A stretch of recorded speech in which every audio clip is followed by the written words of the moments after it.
who don't know Mohammed, he is legally blind, and he's going to talk a little bit about what that experience has been like and who supported him along the way. So let's give it to Mohammed.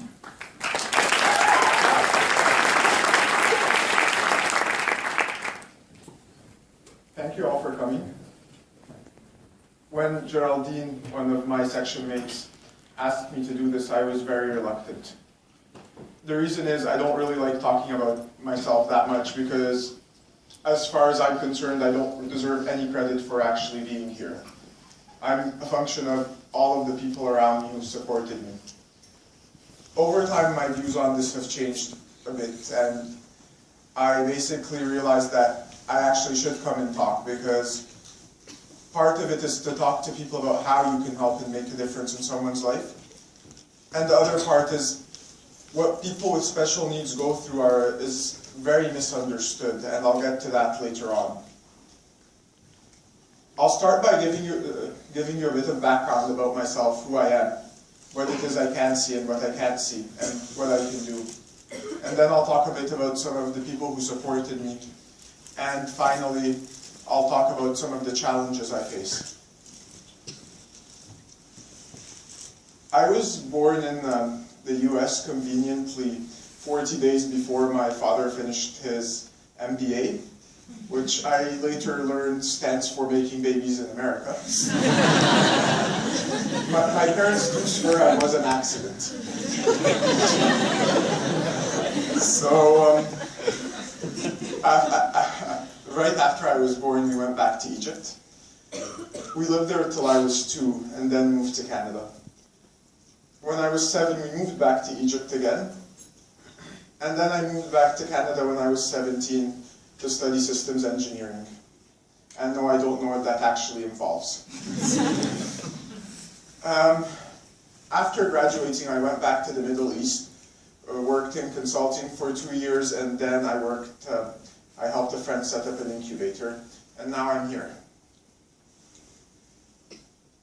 I've been legally blind my whole life. I effectively see somewhere between 1 to 5% of what a normal person will see, although fortunately my functional vision, so how well I'm able to use that vision, makes it seem more like 10%.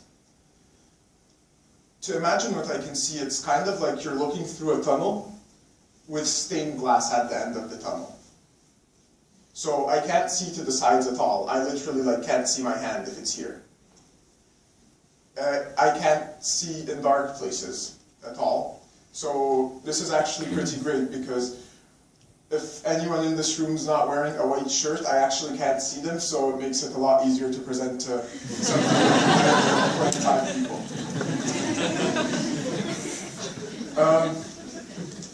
In class, I can't see the blackboard.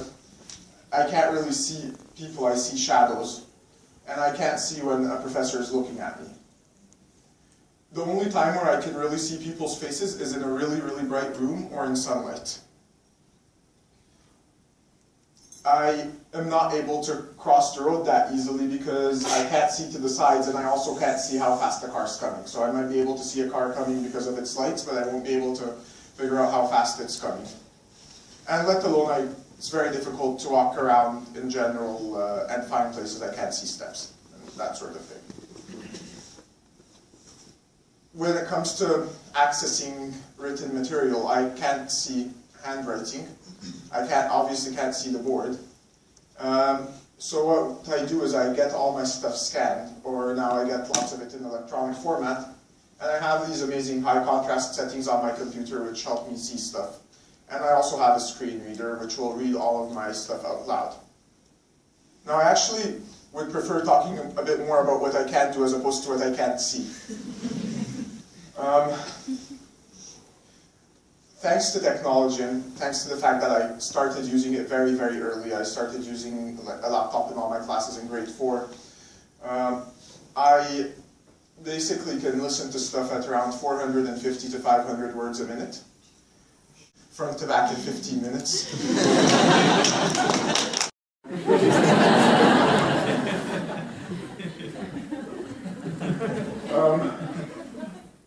I've become, I have a very strong spatial awareness, so I kind of gradually produce like three-dimensional maps of places I walk around in, whether it's the Dubai airport or the HBS campus or whatnot.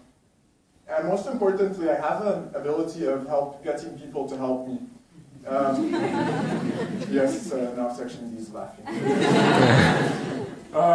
And that's actually a very useful leadership ability because it also helps when it's nothing related to my visual impairment, it's just that I'm trying to get someone to help me do something in general.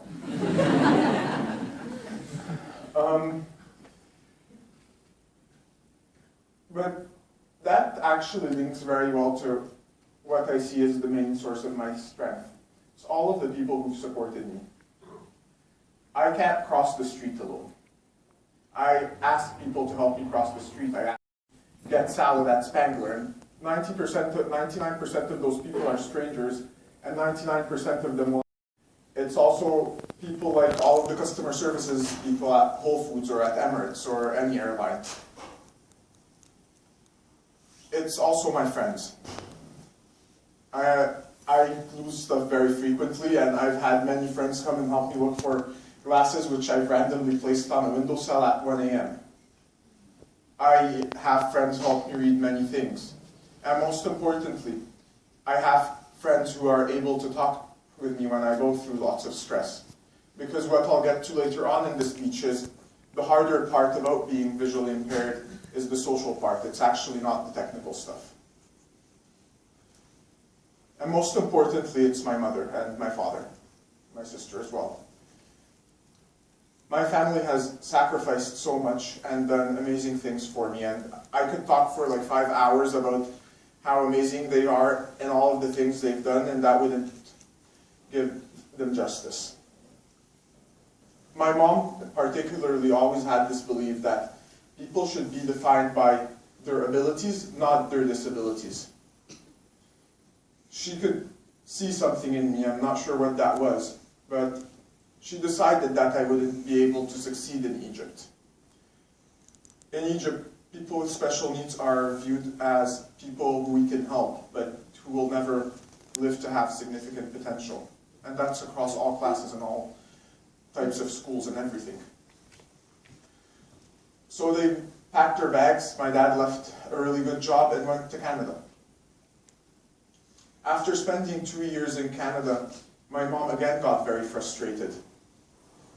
She realized that I was not living up to my potential, yet she didn't know what it was which wasn't helping me live up to my potential.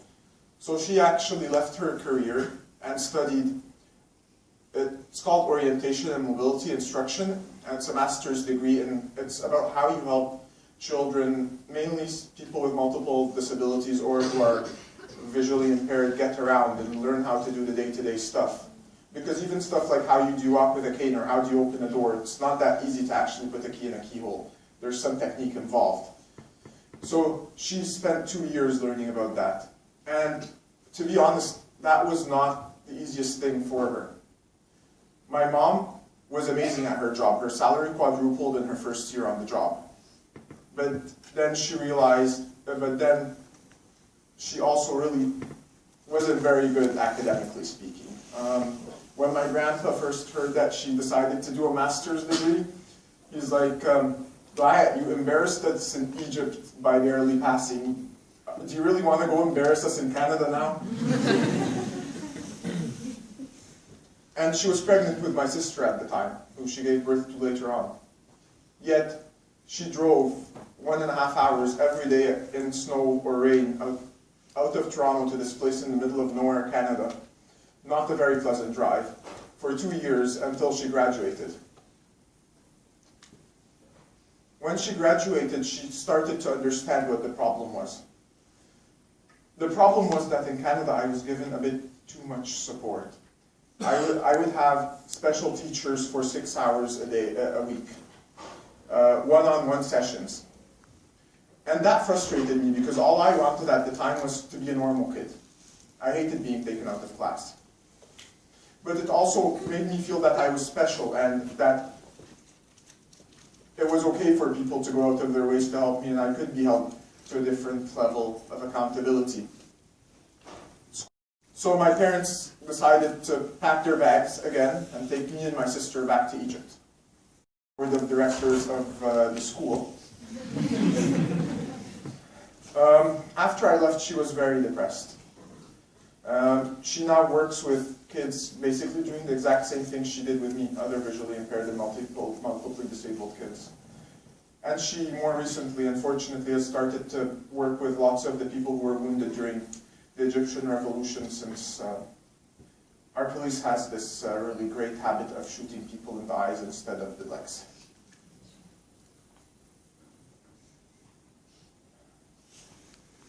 The other set of people who really helped me were my teachers, several of whom effectively put their career on the line, especially before my mom was sat on my school's board of directors, to go out against the principal and basically also worked extra hours to help me.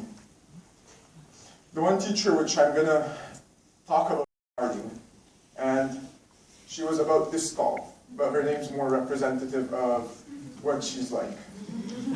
She grew up in Liverpool. Liverpool is effectively the Detroit of the UK. She had a pretty tough childhood. She was like, she had to go through a lot. And she had this view that life was unfair and you had to deal with anything you were given, and you couldn't use it as an excuse. At the time, I couldn't really spell. When you're a third grade visually impaired person, it's really hard to read. And the way you learn how to spell is by reading. So, because I read less, my spelling was pretty bad. So, every week we'd have a spelling test, which I would fail. And she would decide that every week I deserved to have detention for failing that spelling test. Now, I can actually spell significantly better now, but the bigger lesson which that taught me was, life's unfair, I'm going to have to persevere through stuff. And I'm probably not going to get everything straight away, I'll have to work harder than other people, but I just have to do it. And that's a really important message for someone who is trying to be, who is visually impaired in a world which may not necessarily be designed for them. That perseverance has helped me in many cases. I never take no for an answer. So I was rejected by my engineering program because they believed that my degree, which had a very significant portion of mechanical engineering, couldn't be done by someone who was blind. I convinced them otherwise. But even in cases where my visual impairment had nothing to do with it, I still managed. My perseverance still helped me. I was rejected by McKinsey initially and then convinced them that I could get in.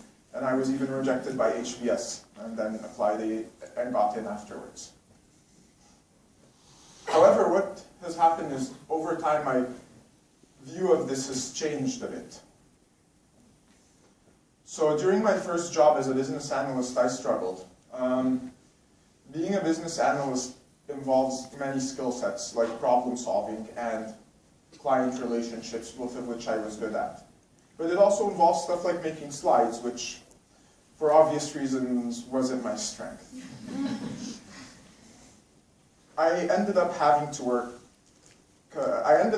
deciding to stick with it and try to solve the problem and continue for the 2 years. And I did, and I got lots of help from people, and it ended up being okay, except for the fact that I was working 10 hours more than a normal business analyst who already has a pretty unsustainable lifestyle. And that made me think, where do you draw the line? At the end of the day, I am visually impaired. It's something I'm going to have to deal with. But I'm also a person and I want to do whatever I want to do, regardless of what stands in my way. And it's something I'm still struggling with at the moment.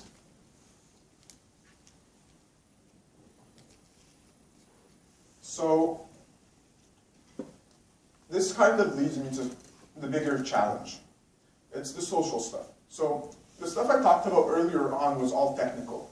I can't cross the road, so I have to find someone to help me cross the road. I can't see a blackboard, so I know if I'm going to lose, I won't go to class and I'll read a textbook. potentially score less in an exam or whatever. All of these stuff you can measure, you can understand the implications, and once you've solved it once, you just copy and paste your solution. The bigger challenges are the social challenges, because those are undefined. You actually don't know them until it's sometimes too late, and you actually can't really figure out what the implications of them are.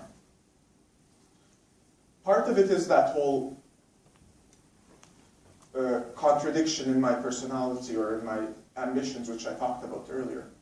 But part of it is something like getting feedback from people. I can't tell if you say, Mohammed, great job, or Mohammed, great job. I can't tell if you're frowning or not. And sometimes that causes huge problems, especially in many multicultural places where I've been, where I don't get the right verbal cues, so facial cues are much more important and you can't see them. And that has caused me to literally think I was doing well for a month and then realize that my engagement manager was totally unhappy with my performance. That is not a very fun feeling because you basically get killed for the next 2 months. It also becomes a challenge when you're in complex group dynamics. You can't see people's feedback.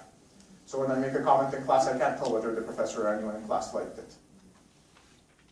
And then it hits in the most funny ways in really complex group situations, like where people are mingling and stuff like that, whether it's in a bar or even in places where there's slightly better lighting and acoustics. I can't really tell when groups are open to me joining or when a guy and a girl are trying to hook up and then I barge in.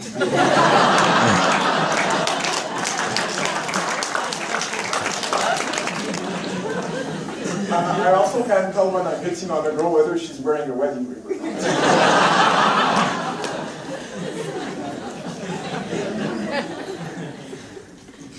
But yeah, laughter aside, honestly, these things make you a bit more conservative and they do make you question anything you do, so it does take a bit of effort to be in those situations and to try to do what you do. There's an insecurity there which partially you can overcome and learn how to present your well over time, but partially it still remains it's one of those childhood things which doesn't change.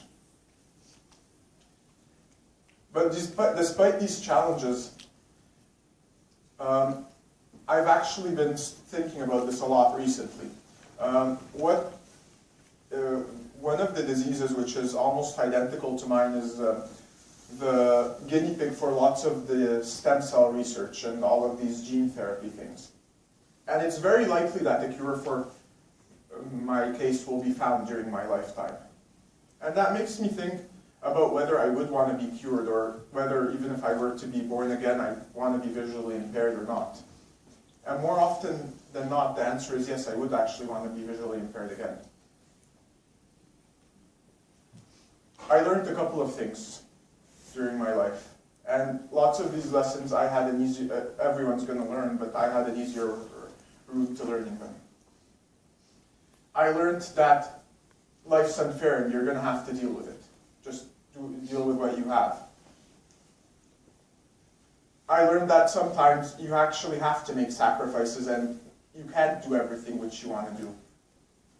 But most importantly, I've learned that everyone's good-natured and everyone will help you if given the chance. And that makes it so much easier to deal with everyone else every day.